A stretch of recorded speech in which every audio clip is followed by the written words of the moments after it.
নমস্কাৰ সকলোকে KI-KOT লৈ স্বাগতম জনাইছো এখন সাগৰ শুকাই গল বুলি ক'লে আপোনালোকে বাৰু বিশ্বাস কৰিবনে শুনিবলৈ আচৰিত হলেও সঁচা এছাম মানুহৰ হঠকাৰী সিদ্ধান্তৰ বাবে এখন সাগৰ শুকাই গল প্ৰকৃতিৰ নিয়মৰ বিৰুদ্ধে কাম কৰিলে কেনে বিষম পৰিণতিৰ সৃষ্টি হ'ব পাৰে এই ভিডিঅ'টোত আমি তাকে আলোচনা কৰিম কিন্তু ভিডিঅ'টো আৰম্ভ কৰাৰ আগতে আমাৰ এই ভিডিঅ'টো চাই আপোনালোকে কেনে পালে হেয়া তলৰ কমেন্ট বক্সত কমেন্ট কৰি আমাক জনাবলৈ অনুৰোধ জনালো যদি ভাল পাইছে তেনেহলে ভিডিঅ'টো লাইক আৰু শেয়াৰ কৰিব লগতে আমাৰ চেনেলটো সাবস্ক্ৰাইব কৰি আমাক উৎসাহিত কৰিব বুলি আশা কৰিছো তেনেহলে আহক আজিৰ ভিডিঅ'টো আৰম্ভ কৰো আমি গল্প আৰু কবিতাত পঢ়িবলৈ পাওঁ বা বিভিন্ন সময়ত গানত শুনিবলৈ পাওঁ যে আমাৰ প্ৰেম সাগৰৰ দৰে গভীৰ আৰু কেতিয়াও নুশুকায় কথাষাৰ আমাৰ বহু দৰ্শকে হয়তো নিজেও ব্যৱহাৰ কৰিছে কিন্তু এতিয়াৰে পৰা অলপ সাৱধান হ'ব কাৰণ সাগৰো শুকাব পাৰে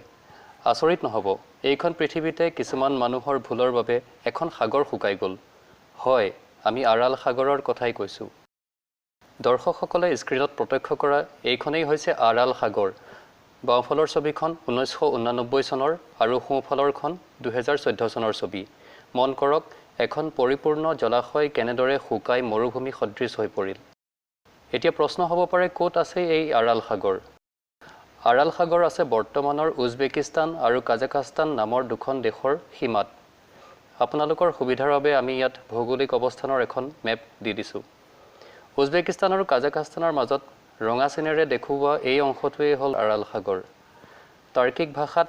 আৰাল মানে হ'ল সি অফ আইল্যান্ডছ অৰ্থাৎ দ্বীপৰ সাগৰ আৰাল সাগৰ প্ৰকৃততে এখন সাগৰ নহয় ই এটা লুনিয়া প্ৰাণীৰ হ্ৰদ অৰ্থাৎ লেক ই এটা এণ্ডৰিক লেক অৰ্থাৎ ইয়াৰ পৰা পানীৰ বহিঃপ্ৰবাহ বা আউটফ্লো নহয় অৰ্থাৎ পানী নদী বা সাগৰলৈ ওলাই নাযায় আৰাল সাগৰ হ্ৰদ হলেও ইয়াৰ বিশালতাৰ বাবে সাগৰ নাম দিয়া হৈছে ইয়াৰ মাটিকালি আছিল প্ৰায় ৬৮,০০০ বৰ্গ কিলোমিটাৰ মাটিকালিৰ হিচাপত আৰাল সাগৰ পৃথিৱীৰ চতুৰ্থ বৃহৎ হ্ৰদ আছিল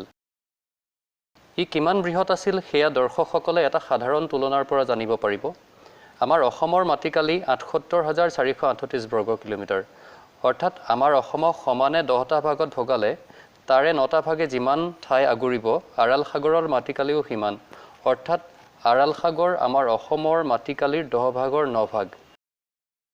কিন্তু দুখৰ কথা বৰ্তমান আৰাল সাগৰৰ পানী কেৱল ইয়াৰ প্ৰকৃত আকৃতিৰ 10%হে বাকি আছেগৈ আচৰিত হ'ব জানি যে আৰাল সাগৰৰ পূব অংশক বৰ্তমান আৰালকাম ডেজাৰ্ট বা মৰুভূমি বুলি কোৱা হয় এতিয়া প্ৰশ্ন আহিব পাৰে যে কিয় শুকাল আৰাল সাগৰ এই প্ৰশ্নটোৰ উত্তৰ বিচাৰি আমি কিছু অতীতলৈ ঘূৰি যাব লাগিব এয়া 1960 দশকৰ কথা তেতিয়া উজবেকিস্তান কাজাখস্তান তাজিকিস্তান তুৰ্কমেনিস্তান কিৰগিস্তান আদি দেশবোৰ স্বাধীন হোৱাই নাছিল মধ্য এছিয়াৰ এই অংশটো সামৰি আছিল কেৱল USSR অৰ্থাৎ ইউনিয়ন অফ সোভিয়েট সোশিয়েলিষ্ট ৰিপাব্লিক বা সংযুক্ত সোভিয়েট সমাজবাদী গণৰাজ্য 1960 দশকৰ আৰম্ভণিতে সোভিয়েট চৰকাৰে বৰ্তমানৰ উজবেকিস্তানৰ এটা বৃহৎ অংশ সামৰি বগা সোণ বা হোৱাইট গোল্ড অৰ্থাৎ কপাহ উৎপাদনৰ সিদ্ধান্ত ল'লে উদ্দেশ্য আছিল কপাহ উৎপাদনত ৰাছিয়াই 1 নম্বৰ স্থান অধিকাৰ কৰিব আৰু সমগ্ৰ পৃথিৱীলৈ কপাহ ৰপ্তানি কৰি প্ৰচুৰ অৰ্থ সঞ্চয় কৰিব সেই সময়ৰ ৰাছিয়া আৰু আমেৰিকাৰ শীতল যুদ্ধই এই সিদ্ধান্তত প্ৰভাৱ নেপেলোৱাকৈ থকা নাছিল কথামতে এই সিদ্ধান্ত পঞ্চবাৰ্ষিক পৰিকল্পনাৰ জৰিয়তে USSRৰ কেবিনেটে মঞ্জুৰি দিলে এইখিনিতে দৰ্শকসকলক জনাই থওঁ যে আৰাল সাগৰলৈ পানী কঢ়িয়াই অনা নদীসমূহৰ ওপৰত জলসিঞ্চনৰ বাবে বান্ধ সজা আৰম্ভ হৈছিল 1940 দশকতেই কিন্তু কেবিনেটৰ এই সিদ্ধান্তৰ পিছত 1960 দশকৰ আৰম্ভণিৰে পৰা দুখন মুখ্য নদী দক্ষিণৰ আমুদৰিয়া অৰ্থাৎ আমু নদী আৰু পূবৰ চাইৰি অৰ্থাৎ চাইৰি নদীৰ প্ৰায় সম্পূৰ্ণৰূপে এটা মৰুপ্ৰান্তত জলসিঞ্চনৰ বাবে এই দুয়োখন নদীকে বুৱাই লৈ যোৱা হ'ল তাতোকৈ পৰিতাপৰ কথাতে জলসিঞ্চনৰ বাবে যিখিনি বান্ধ নিৰ্মাণ কৰা হৈছিল বা কেনেল অৰ্থাৎ খাল খন্দা হৈছিল সেইবিলাকৰ নিৰ্মাণ অতি নিম্নমানৰ আছিল ফলত পানীৰ এটা বৃহৎ অংশ লিক হৈ অথবা শুকাই নষ্ট হ'বলৈ ধৰিলে এইখিনিতে তুৰ্কমেনিস্তানৰ কাৰাকাম খালৰ কথা ক'ব পাৰি পৃথিৱীৰ অন্যতম বৃহৎ এই জলসিঞ্চনৰ খালটোৰ পৰা 30ৰ পৰা 75 ভাগ পানী নষ্ট হ'বলৈ ধৰিলে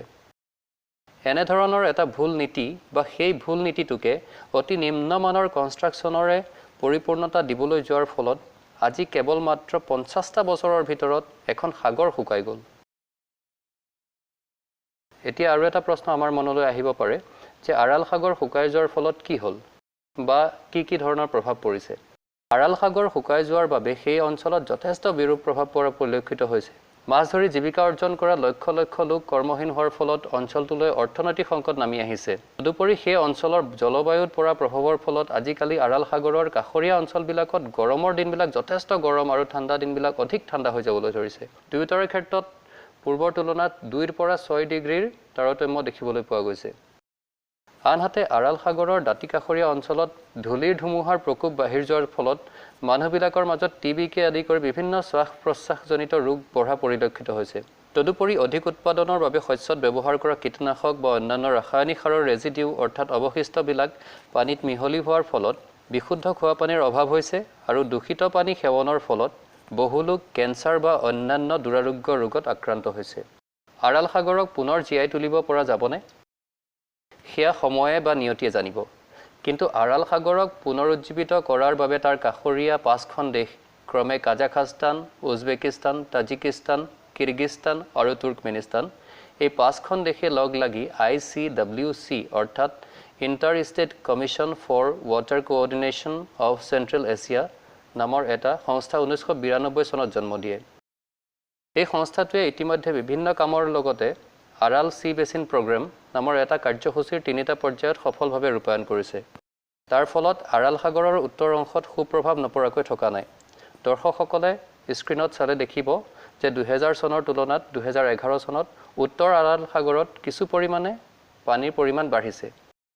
কিন্তু পৰিতাপৰ কথা যে দক্ষিণ আৰাল সাগৰৰ ভাগ্য নিয়তিৰ ওপৰত সম্পূৰ্ণৰূপে এৰি দিয়া হৈছে। তাৰ বাবে সেই অংশ ক্ৰমে মৰুভূমিলৈ পৰিণত হৈছে। পৰিসংহাৰত আমি ভাৰত চৰকাৰৰ নদী সংযোজন আঁচনিৰ কথা উল্লেখ কৰিব খুজিছোঁ। ইয়াৰ বিষয়ে আমি দৰ্শকৰ পৰা সঁহাৰি পালে নিশ্চয়কৈ ভিডিঅ' বনাব পাৰোঁ। কিন্তু প্ৰকৃতিৰ সৈতে ধেমালি কৰিলে কেনে পৰিণাম হ'ব পাৰে তাক বিবেচনা কৰি চোৱাৰ দায়িত্ব আপোনালোকলৈ এৰিলোঁ। দৰ্শকসকলে আমাৰ ভিডিঅ'টো চাই লাইক আৰু শ্বেয়াৰ কৰিব বুলি আশা কৰিছোঁ। লগতে চেনেলটো ছাবস্ক্ৰাইব কৰিলে আমাৰ চেষ্টা সাৰ্থক হোৱা বুলি অনুভৱ কৰিম। ধন্যবাদ।